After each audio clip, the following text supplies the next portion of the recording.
অথচ আপনি যেই কোনো চিকিৎসা বিজ্ঞানের গবেষকদের কথা এটা, যে গাভী যা খায় তা পাকস্থলিতে জমা হয়, পাকস্থলিতে জমা হওয়ার পরে আল্লাহর কুদরতের ভিতরে তিনটা অংশ হয়। একবারে নিচে গোবরটা চলে যায়, একবারে উপরে রক্ত হয়, আর মাঝখান দিয়া দুধ হয়। আলাদা কোনো বাউন্ডারিও নাই, সাইড ওয়ালও নাই, টিনের বেড়াও নাই, মাটির বেড়াও নাই, এরপরে যে আপনার কি কয় প্লাস্টিকের বোর্ডও নাই, কিচ্ছু নাই।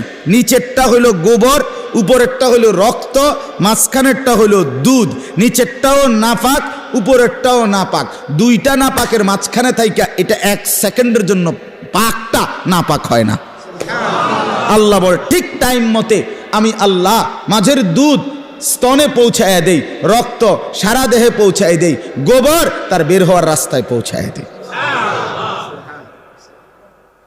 নুসকিকুম মিম্মা ফি বুতুনিহি মিন বাইনি ফারসিন ওয়া দামিন, বাইনে ফারসিন ওয়া দামিন, গোবর এবং রক্তের মাঝখানে। তার মানে নিচে গোবর, উপরে রক্ত, মাঝখানে কি লাবানান খালিসা সাইগাল লিশারিবিন। রব্বুল আলামিন বলে সেই দুধ কেমন? আল্লাহ বলেন একে তো বললাম বিশুদ্ধ পবিত্র খাঁটি দুধ, আবার বললাম সাইগাল লিশারিবিন। এই পৃথিবীতে যত পানকারী যত কিছু পান করে তার মধ্যে সর্বশ্রেষ্ঠ, সর্বোৎকৃষ্ট, সবচেয়ে উত্তম পানীয় হলো এই দুধ। সাইগাল লিশারিবিন অর্থ হইল পানকারীদের জন্য সবচেয়ে উপাদেয়, সবচেয়ে উৎকৃষ্ট, সবচেয়ে উত্তম। একটা মজার কথা কই, শুনবেন নি? হ্যাঁ শুনবেন? আগেরগুলো মজা ছিল না। মাশাআল্লাহ, মালিকের সব কথা সুন্দর, মালিকের সব কথা সুন্দর। তো এটা মজার কথা হইল, আমাদের প্রিয় নবী সাল্লাল্লাহু আলাইহি ওয়াসাল্লাম যেই কোনো খাবার পানীয় পান করিলে, বক্ষণ করিলে নবীজি দোয়া পড়তেন, আল্লাহুম্মা বারিক লানা ফিহি আতইমনা খায়রাম মিনহু। এটা হলো স্বাভাবিক দোয়া কর, আল্লাহ এই খাবারে বরকত দেন, আর এর চাইতে উত্তম খানা আমাকে খাওয়ান, আমাদের আতইমনা খায়রাম মিনহু। এটা যে কোনো খাবারের বেলায়, যে কোনো পানীয়ের বেলায় নবীজি এটা পড়তেন।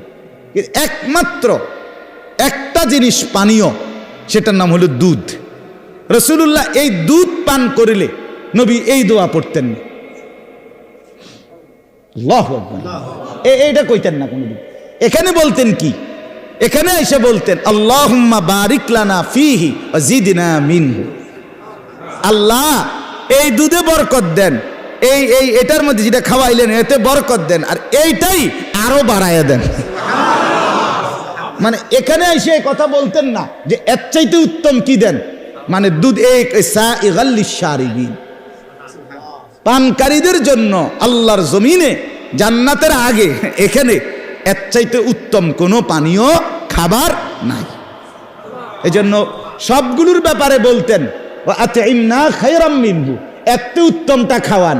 আপেল খাওয়াইছেন আল্লাহ, এত্তে বালাটা খাওয়ান।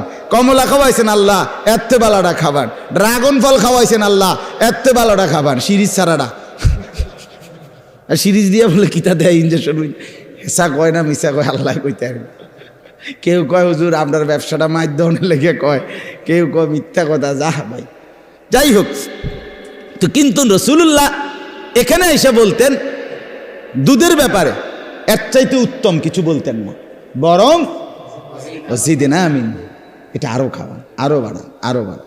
আরেকটা মজার কথা কই, আরো একটা মজার কথা আছে। সেটা হইল যে ব্যক্তি স্বপ্নে দেখে সে দুধ পান করছে, আল্লাহ তাআলা তাকে কোরআন সুন্নাহর ইলম দান করে। এটা স্বপ্নের কাজ।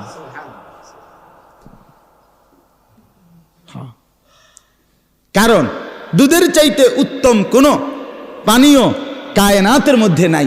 কোরআন সুন্নাহর ইলমের চাইতে উত্তম কোন নিয়ামত কায়নাতে আর নাই। এই জন্য স্বপ্নে যদি কেউ দেখে দুধ পান করছে, তো আল্লাহ তাআলা তাকে কোরআন সুন্নাহর বুঝ, ইলম, নূর দান করে। ইলমের চাইতে দামি কিছু নাই। দুধের চাইতে দামি কোনো পানীয় নাই। আরও অনেক কথা, কিন্তু আমি আরও একখানে মাহফিল আছে, আমার যাইতে হবে।